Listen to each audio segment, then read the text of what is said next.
morning sunlight spills over the wooden decks of HMS Erebus and HMS Terror, bathing their snow-white hulls and taut ropes in the gentle glow of a late spring dawn. Crewmen bundled in their Navy-issue peacoats and thick woolen scarves shuffle along the planked walkways, their boots thumping a slow percussion that mingles with the sharp cries of gulls wheeling overhead. The Thames, bustling with clippers and coal barges, recedes behind them as the expedition's moorings are cast off. Officers, polished in blue tailcoats with gold buttons, survey the organized chaos. Barrels of salted pork and casks of lemon juice disappear below deck. Crates of books, mathematical instruments, and Bibles are carefully stowed by gloved hands. Sir John Franklin, his face weathered but eyes alive with anticipation, exchanges a brief private word with his officers near the quarterdeck, his hand resting momentarily on the compass box. The air carries scents of linseed oil, tar, and the faint sweetness of ripe apples packed for the long journey. Below, in cramped messes, young sailors laugh nervously, trading last letters to sweethearts and family, some with trembling hands, others steady, every word a talisman against the unknown. The ship's cats, prized for keeping vermin at bay, weave between ankles, while the ship's cook, apron dusted with flour, slides a tray of steaming biscuits onto a battered galley table. On deck, as the signal flags are run up the halyards, Franklin's voice rings out, measured and calm, offering a few words of resolve to the assembled crew, a moment of unity as the ships ease past Blackwall Yard. The collective heartbeats of 129 men reverberate through timbers reinforced with iron plating, every soul intent on the horizon where the promise of the Northwest Passage awaits. The men's laughter, the scrape of chalk on the officers' slates, the creak of hempen lines, all are small, palpable rituals clinging to the edges of routine, even as a shiver of apprehension threads through the ranks. The year is 1848, and a biting Arctic wind lashes the desolate wharves of London, as whispers of Sir John Franklin's vanished expedition swirl through the crowded city streets. For 3 years, hope and dread have twined in the hearts of Franklin's family, the Admiralty, and the bustling metropolis itself. Dockside, the briny scent of the Thames mingles with the sharp tang of coal smoke, as stevedores unload crates marked with Royal Navy insignia, provisions hastily gathered for yet another rescue mission. In drawing rooms from Mayfair to Whitechapel, people scan the latest broadsides and newspapers, their headlines boldly reporting, "No word from Franklin." Lady Jane Franklin, wrapped in a stiff, high-collared black dress, paces the confines of her candlelit parlor, her fingers tracing the edge of a nautical chart spread across her mahogany table, her gaze lingering on the stark white expanse labeled Terra Incognita. In the echoing halls of the Admiralty, senior officers gather around a large oak table, their uniforms immaculate, as they pore over reports, maps, and lists of supplies. Admiral Sir Francis Beaufort, his brow furrowed, dictates orders to a young clerk who scratches furiously with a quill, the nib squeaking across parchment. Outside, crowds gather near the Admiralty building, craning to see the uniformed messengers and hoping for word, any word, from the frozen north. The city's pulse beats with anxiety.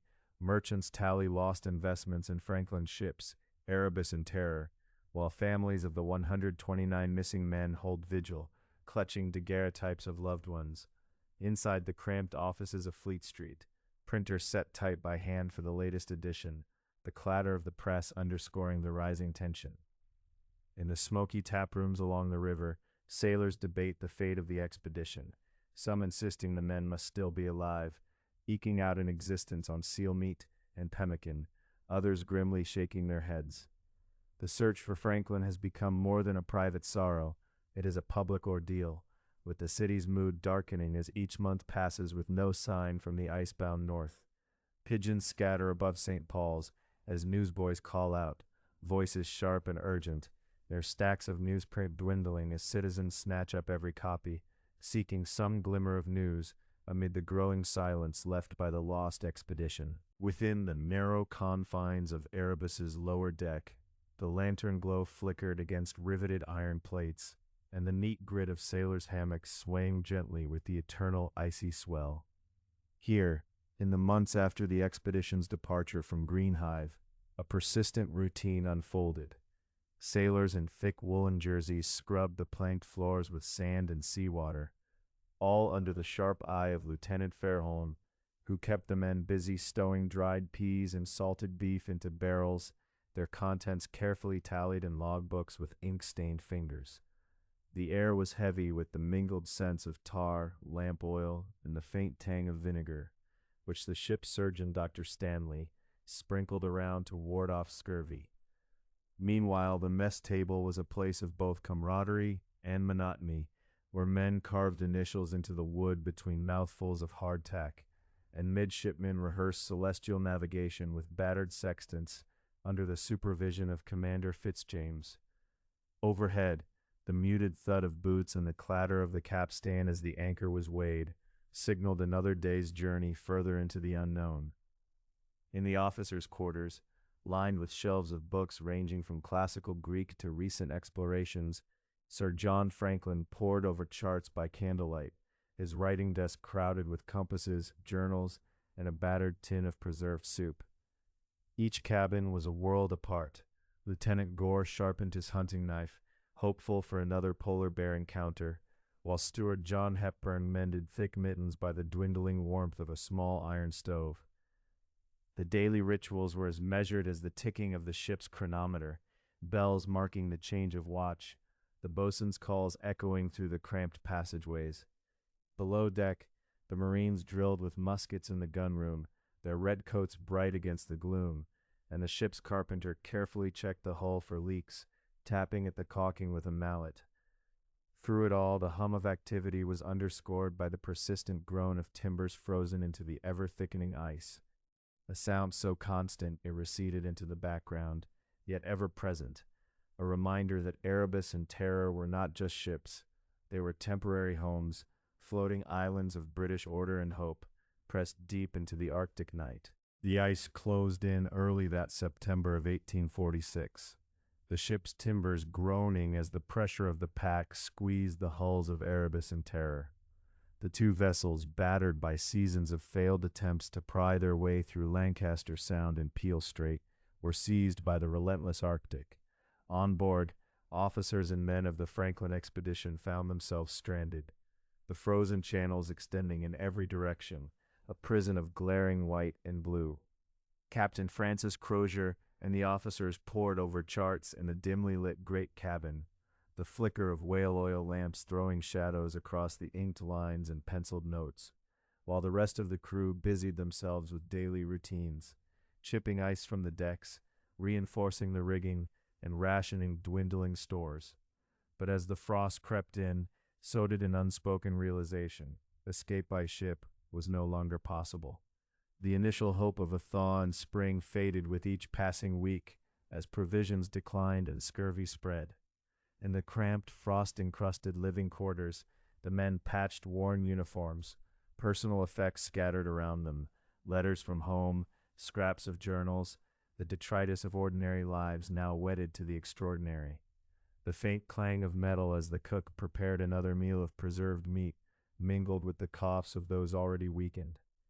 The turning point arrived not with a calamitous storm or a sudden catastrophe, but with the slow, inexorable silencing of options.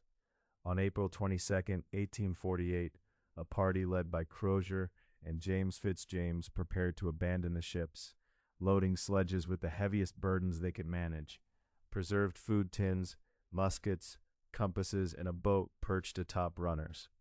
The men assembled on the ice, breath hanging in the hush of the morning, wrapped in greatcoats, boots stiff with ice, faces hollow from hunger and cold. Behind them, Erebus and Terror sat locked in the unyielding ice, their black hulls and masts rising incongruously from the frozen sea. A written note tucked into a stone cairn on King William Island that same day captured the gravity of the decision. The ships were deserted, all well at this date, April 22, 1848. The act of leaving, marked by the crunch of boots on snow and the creak of overloaded sledges, signaled the irreversible shift from hope of rescue by ship to a desperate gamble for survival on foot through the Arctic wilderness. In the decades following the disappearance of Sir John Franklin's expedition, the barren Arctic wastes became a theater for human yearning and loss, their silence filled with the echoes of those who ventured after the lost men. Newspapers and penny dreadfuls across Britain crowded their pages with woodcut illustrations of icebound ships, desperate faces pressed to frost-crusted glass, and spectral auroras flickering above endless snowfields.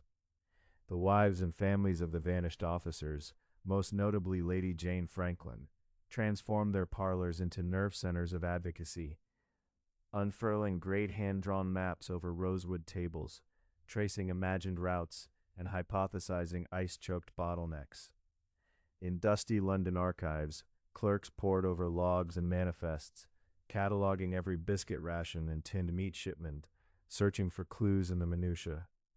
Meanwhile, explorers like Leopold McClintock and John Ray braved labyrinths of pressure ridges and the lethal embrace of polar night, fingers numbed to chalk by frostbite, collecting relics, a silver spoon engraved with an officer's initials, a weathered copy of the Vicar of Wakefield, a button torn from a naval greatcoat.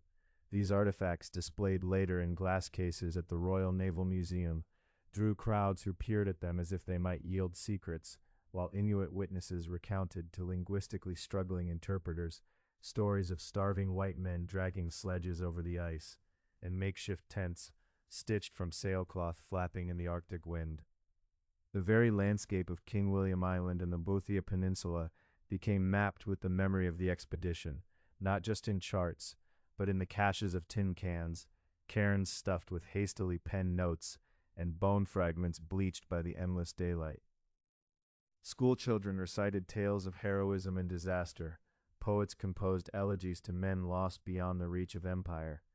The Franklin expedition, preserved in the ice and in the minds of those left behind, became a ghostly presence, its mystery fueling both official inquiries and ghost stories whispered by sailors at dockside taverns.